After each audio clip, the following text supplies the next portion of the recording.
Now these are hydrangea tree forms, and a tree form is simply a shrub that's being trained into a small tree. And so the hydrangea tree forms are very hardy and do really, really well. You can see that this is quick fire, and so it has the open, lacy bloom.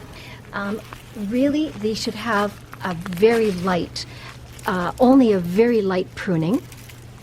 Now this is broken here, for examples, because you want to give it only a light pruning because you don't want to lose the shape.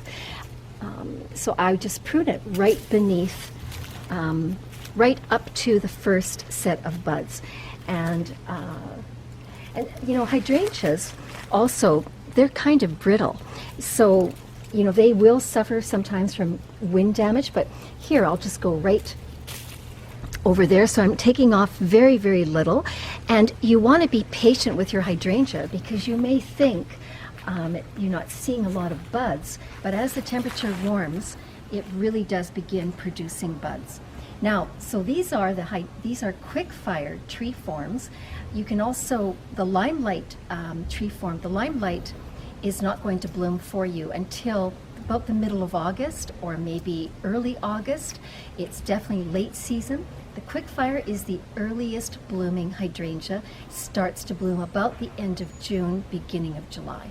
So that's why I want to prune them now in April, and then next I'll prune the limelight hydrangeas.